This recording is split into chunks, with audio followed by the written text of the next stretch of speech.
Um homem que chora no cinema, não tem medo de discutir relação, ouve tudo que a mulher tem a dizer.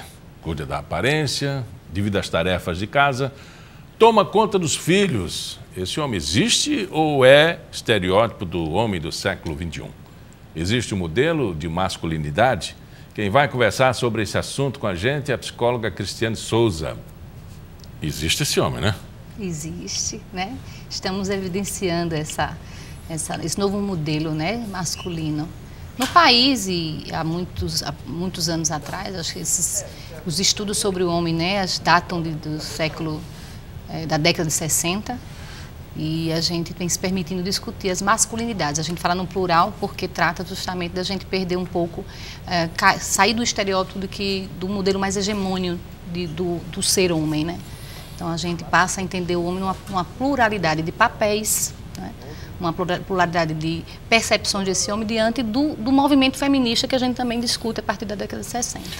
Isso é encarado de forma natural, a própria evolução, ou a própria evolução do modus de viver a vida corrida, que o cidadão precisa desempenhar diversos papéis, a mulher mais ainda, né? E precisam se dividir. Na verdade, a gente não tem como estudar o homem sem estudar também esse movimento da mulher, né, nos últimos anos.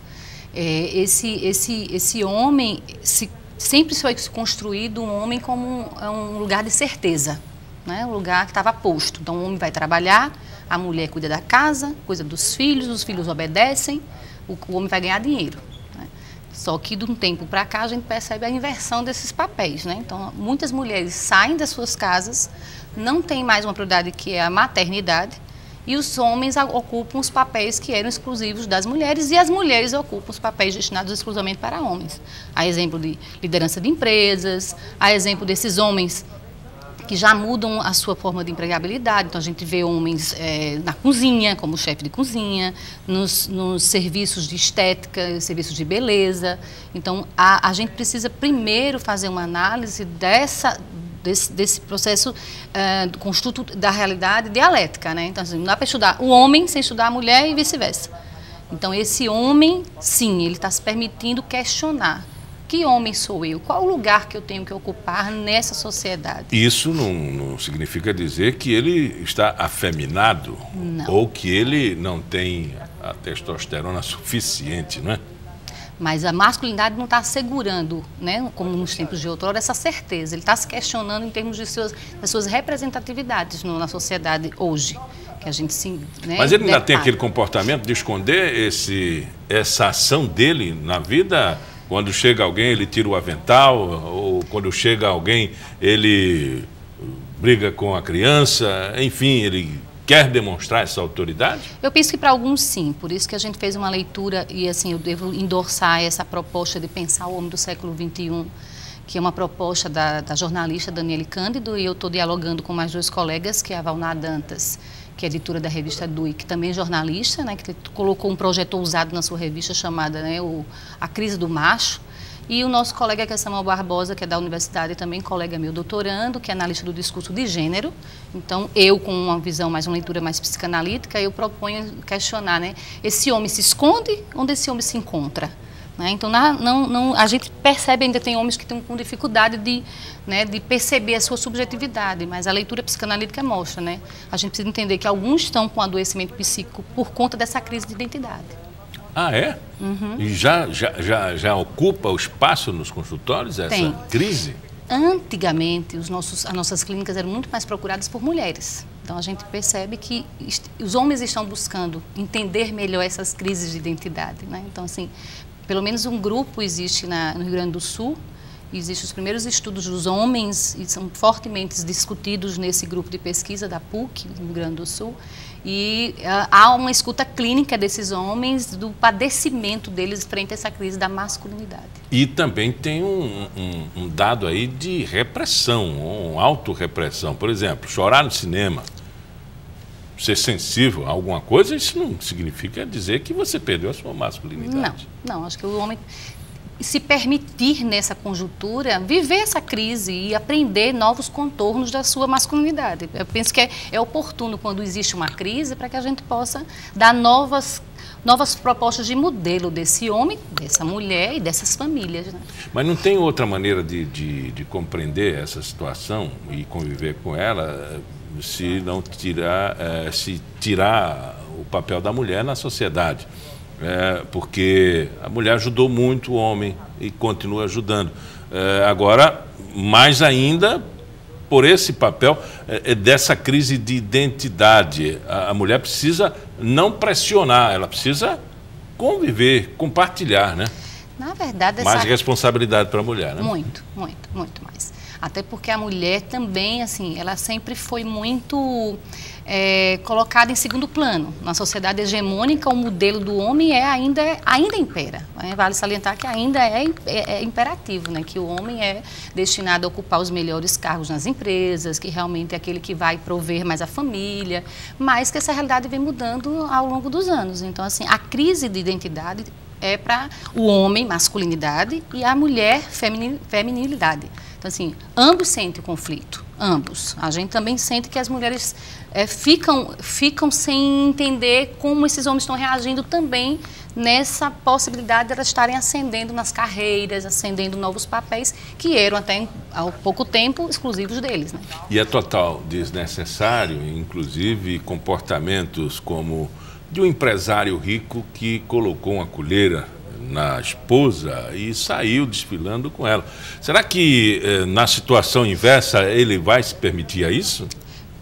A depender da situação, já vai depender da subjetividade deste homem, né? É isso que a gente, numa leitura psicanalítica, a gente vai entender como cada um de nós vai reagir diante dessas transformações. Mesmo porque isso não é maneira de lidar, um casal não deve fazer isso. Esse é o exercício típico de dominação, né? Eu acho que não é compartilhar a vida, né? Uhum. É porque, assim, a gente precisa entender que as nossas conjunturas sociais, culturais, vêm se modificando. Algumas pessoas com as mídias sociais, que é até uma pauta que a Valna Dantas vai tratar sobre esses homens do século XXI, que a gente se expõe muito, né? Não é necessário, mas cada um vai entender a sua forma de expressar-se diante desse mundo, né, virtual. A criação, ela traduz muito bem esse tipo de comportamento e pode ajudar a entender mesmo os processos. Há 40, 50 anos atrás, existiam famílias que dividiam as tarefas de casa sem ser de homem ou de mulher. Não é? Enfim, essas famílias estão mais preparadas para esse novo modelo? A gente fala de crise porque realmente a gente ainda não está preparada para esses novos modelos, embora eles estão sendo crescentes. A gente realmente percebe pelos padecimentos que a gente escuta nos estudos clínicos que ainda há um caminho para percorrer. Né? A gente sabe do quanto o homem foi e é muito importante para a imagem. Freud falou isso com muita propriedade, né? Como o homem é importante no desenvolvimento psicossexual da sua menina filha e do seu menino filho, né? Para que ele possa desenvolver essas relações futuras com homens e com mulheres. A gente pode até projetar o casamento homofóbico. Sim. E até a adoção de crianças. Sim. Por casal homo, né? E isso, diante do pensamento freudiano, é uma coisa complicada, né? Acho que vale a máxima do que não se nasce mulher, torna-se mulher. Agora a gente pode dizer, não se nasce homem, torna-se homem. A gente precisa estar problematizando essa questão, porque a gente precisa acompanhar as mudanças do novo tempo. A mulher sempre demonstrou assim, mais resistência, mais benevolência, sem demonstrar muita resistência, né? Mas teve um momento em que começou a resistir mais a isso. Isso. Né? E ninguém entendia por quê. O que a mulher quer? Ela tem tudo. Né? E o homem vai ter esse discurso? O que é que ele quer? Ele tem tudo. Será que ele vai suportar isso? Mas eu penso que essa crise ele está realmente se entendendo nos novos papéis que a mulher ocupa. Eu penso que é bem interessante ao movimento do que o homem entendendo-se, ele possa entender a conjuntura e acompanhar. Ele pode ressignificar o seu papel de ser homem. Por que não eu poder cuidar mais dos meus filhos? Essa provocação da crise faz com que ele tenha mais tempo para os seus filhos, quando de repente ele passa por uma dificuldade, está desempregado, por exemplo, mas a mãe está, a sua esposa está trabalhando, ele pode ressignificar uma maior qualidade de tempo com seus filhos, pode aproveitar outras possibilidades de funcionalidade, mesmo garantindo a sua masculinidade.